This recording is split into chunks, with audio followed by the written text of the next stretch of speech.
Hey Dunchbags, what's going on? It's Landon Remixes here, and it is time for another edition of the aptly named Top 5, where I talk about my 5 favorite songs off of various compilations. It's usually from Monstercat, honestly. Today, I'm going to be talking about the newest compilation from the Monstercat Instinct imprint, Volume 4. However, before I dig into this album, I would like to take a quick moment to shout out my sponsor, Audionamics. My apologies if you guys are getting kind of tired of me shouting out Audionamics in like every single video, but it's especially prevalent right now because the company just won the Companies to Watch competition at Amsterdam Dance Event, which, if you didn't know, is this giant dance music event that happens every year in Amsterdam over in Holland, and they're just awesome. They're just an awesome company. I love their products. I love what they do. They're making some great strides for independent producers, DJs,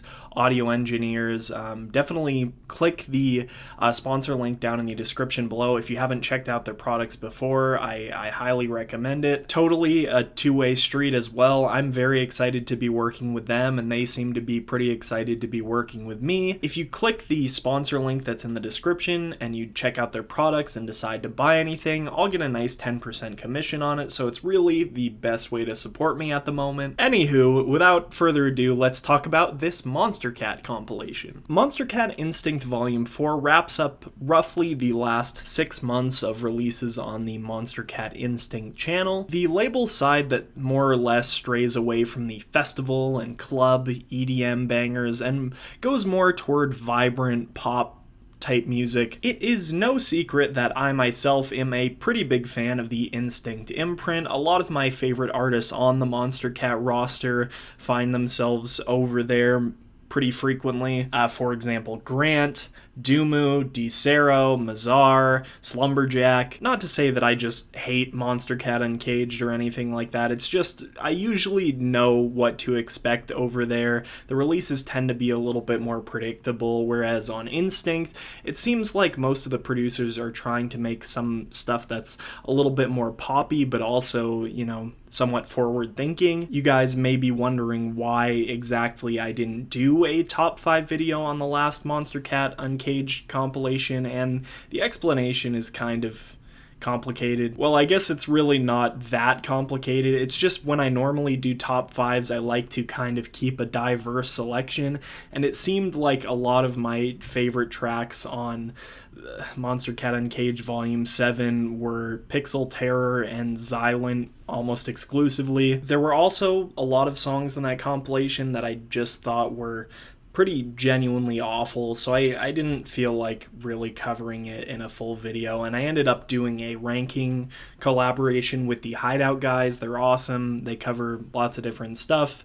I asked them if I could join them, so I did. So if you want to see my top 5, they're over there just without explanations. Going to have that collaborative video linked in the end card, of course, so you guys can check it out if you haven't already. Of course, Monstercat Instinct Volume 4 is another huge compilation containing 40 tracks. Quite a few different events and milestones happen throughout the span of this album being put together. I'm talking about the long-awaited return from Throttle with his debut EP. I'm talking about returns from Nervo and Brandon Burnett in the form of his Emanate moniker. Crazy EPs from Grant and Dumu. We got Nerds Week 2.0 with a new EP from Pegboard Nerds. We got a really cool collab EP from Cloud9 and Direct. Debuts from artists who I've really come to enjoy in the past, like Said the Sky and Just a Gent. So yeah, of course this album was going to be a big one. I honestly had a really hard time trying to sort through this thing.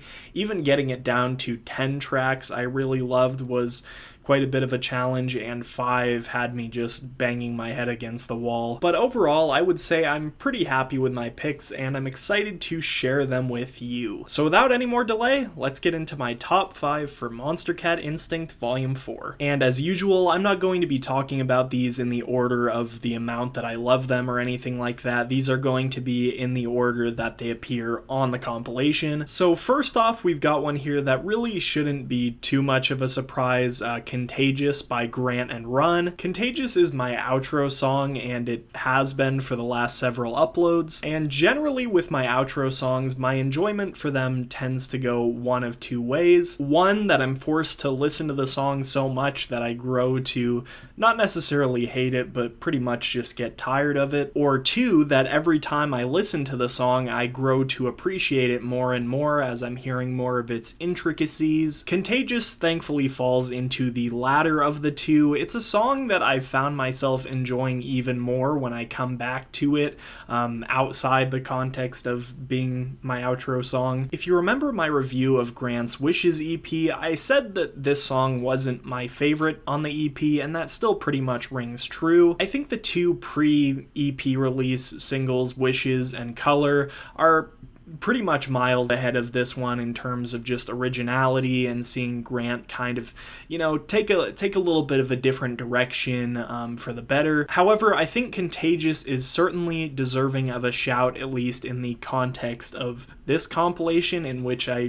do think it is one of the best songs on. As I said before, I think this song's almost got a little bit of melodic dubstep flair, almost sounds like something I'd hear in a live set from Seven Lions or Illenium, and maybe that's partially thanks to the fact that Run provides the vocals for the song, and she is collaborated with both of those artists in the past. It's a little less complex than a lot of the stuff I've come to appreciate from Grant, a bit more chord driven. However, I've come to realize that that doesn't really take away from the things that make this song great. In fact, I think the more chord driven nature of it actually makes it to be, one of Grant's most emotionally charged tunes to date. A little less dreamy and otherworldly than usual when it comes to Grant's music, but I think the down-to-earthness and relatability that the song has, makes it a good listen. Just a really solid tune overall, and though I don't think it's the highlight on Grant's EP, it's definitely worth a listen. Secondly, another one that really shouldn't come as all that much of a surprise if you watch my videos,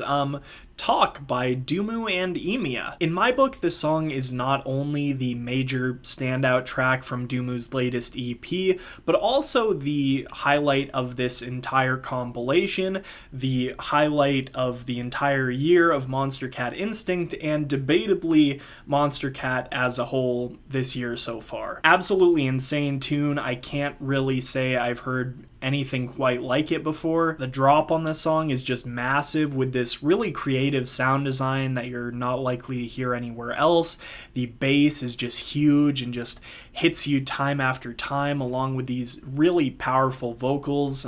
Great performance from Emiya. Come to find out, the lyrics of this song actually have a deeper double meaning as well, which only made me appreciate it more. I want to do more than talk is not a line that's just hot and sexual, but it also portrays the struggle that Dumu has had trying to push forward and create something new while, fearing the backlash of it. Concept is cool as frick lyrically, and it really wraps up the purpose of the entire EP, I feel, really well.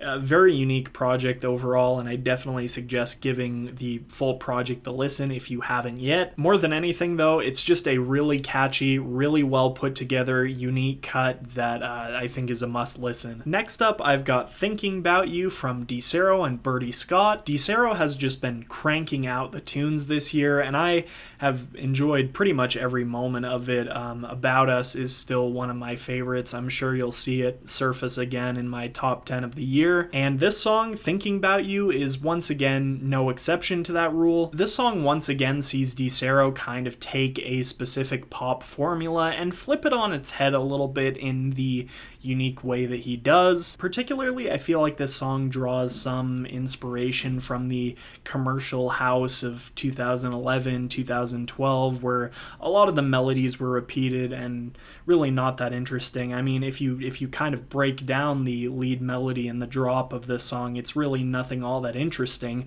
but the way that DeCero kind of takes it and flips it, changes the beat up, richly textures the production is really impressive to me. Beautiful, wistful, nostalgic vocals from Bertie Scott. Absolutely love his performance, and it supplements the instrumental really well. Also going to note here that I worked with DeCero's team on the remix package for this song, which also had a couple remixes for About Us.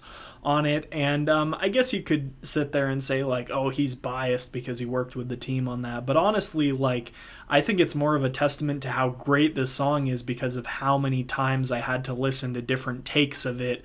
And I still appreciate the original so much. I also did a write-up on Your EDM on this song, and I've got to tell you, like, for me to take the time to, do a feature on a song on Monstercat, it's got to be really good because I'm, as you guys might know, pretty busy. But more than anything, I'd just say that DeCero put out a really well put together pop song, and that's enough for me to appreciate it, enjoy it, listen to it. And I, despite me having to listen through this song a lot, I have willingly chosen to return to it time and time again. Next here, we've got one that came as a really pleasant surprise for me, Japan by Throttle. I really liked some of his early Monstercat releases like Next Big Thing and Boombox, some of my favorites in that period of Monstercat's catalog. When he left to kind of go down the funky, groovy house route, I enjoyed a lot of the songs that he was putting out too. I especially love his remix of September by Earth, Wind and Fire. I think it's just insane. But yeah, I think he had a really creative take on house music that, the EDM scene needed, and having him kind of come to return, I think I had different expectations as to what exactly he was going to deliver. I mean, Dreamer is a cool track and all. I don't think it's the most generic thing I've ever heard from that, but it's definitely not what I expected to hear from Throttle, and Japan was a nice change in pace from that for me. I feel it's a bit slower paced, but that actually works in its favor because I feel like the song is really emotionally charged, just gorgeous poetic lyrics with a simple but impactful melody that comes to the forefront in a rather understated drop that I feel like is probably the most enjoyable thing about the song. Really love the kind of groovy bass that also gets some attention during the drop. Reminds me a little bit of some of his more housey stuff. For me, undoubtedly the highlight on Throttle's Where You Are EP, which I think is fine. It's a decent collection of tracks, but Japan just sticks out to me so much as just a fantastic song over the rest. Also, my girlfriend Amanda really likes this song, so, I've got good reason to keep coming back to it. And lastly, I've got the Monstercat debut of Just a Gent, Time Voyage featuring Hosky. Honestly, I got so stuck picking between this one and Open Spaces for my top 5. I think they're both pretty equally fantastic for very similar reasons. Both super vibey, immaculately produced, house-influenced tunes. I personally know Just a Gent more for his future bass stuff, so these songs were both a nice change in pace. Ultimately, though, I had to go with Time Voyage because I feel like it offers a little bit more in a shorter amount of space, has a little bit more variation. Love the kind of R&B influence that comes out in the track, especially in Hosky's vocals. The jazzy piano and the violins that kind of play throughout the background of the song. Every piece just kind of weaves together to create this track that is just so groovy and vibrant at the same time. And even though I feel Time Voyage kind of has a clubby structure to it, I feel like from a production standpoint, this thing was designed with headphone listeners in mind. And really everything about this song kind of comes into this awesome climax in the second drop with all these glitchy, sputtery, choppy synths. It's only 3.5 minutes long, and this song feels like it goes by pretty fast, but honestly, it's just a full experience. As I said, I'm loving Time Voyage and Open Spaces quite a bit. I am very much looking forward to hearing Just a Gent's Monstercat EP, but for now, yeah, I think this one will do. And anyway, that's about going to do it for this edition of Top 5. As always, if you haven't listened through this compilation yet and you'd like to, I have the Spotify link down in the description below. If you have any particular thoughts about this compilation, or you'd like to let me know your personal top 5, make sure to leave me a comment down in the comment thing. If you enjoyed this video and want to see more content like it in the future, make sure to leave me a like and subscribe if you haven't already. Anyway, I'm Landon Remixes, and I'll see you guys next time. Peace.